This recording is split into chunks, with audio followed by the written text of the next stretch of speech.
Hello and thanks for joining us from our studios in Israel. I'm Aaron Porras here with ILTV's Morning Briefing.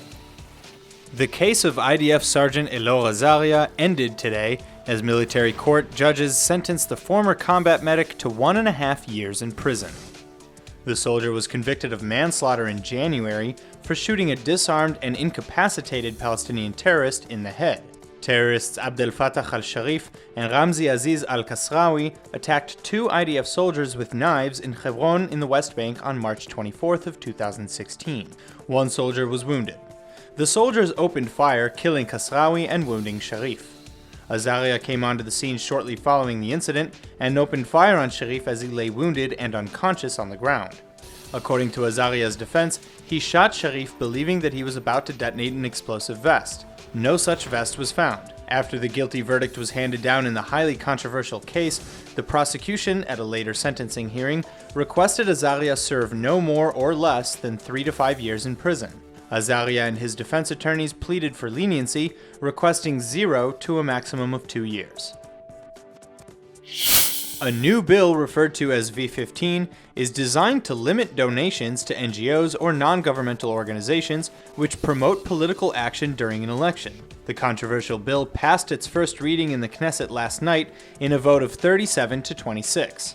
The bill was inspired into being following the United States meddling in 2015 Israeli election. A bipartisan inquiry launched in the United States in 2016 found that 1.3 million shekels, or over $350,000 in United States taxpayer dollars, were funded to the One Voice group, which directed that money to an anti-Likud, anti-Netanyahu campaign. Though the action was found to be legal, the Obama administration was heavily criticized for interfering, even indirectly, with an ally's election. Allegedly designed to prevent actions like this in the future, the V15 bill restricts NGOs from exceeding 100,000 shekels when engaging in 4 specific activities: creating voter databases and documenting their political leanings, transporting voters to polling booths based on political affiliation, directly advertising to influence certain voters with specific opinions within 3 months of an election, and campaigning for or against a particular party. You may not know it, but Israel is the 7th largest arms seller in the world, and its companies even account for 2.1% of global weapons sales. Now, Israel is prepared to relax regulations on the exports of weapons in what some are calling a renewed push to reform the industry. The effort is being led by the Defense Export Control Agency, a branch of the Israeli Defense Ministry. The relaxation of regulations comes in conjunction with a stiffening of penalties for defense contractors who violate the Defense Export Control Law. Despite a global slowdown in weapons purchases, Israel's industry actually grew by 10% last year.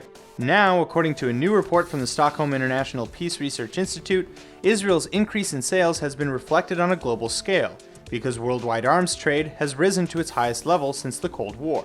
Of course, the sale of advanced weaponry to foreign nations is a controversial issue within Israel, often creating strange political partnerships. In the summer of 2016, a diverse group of Israeli politicians supported the drafting of a bill that would curtail arms exports to nations with a record of egregious human rights violations.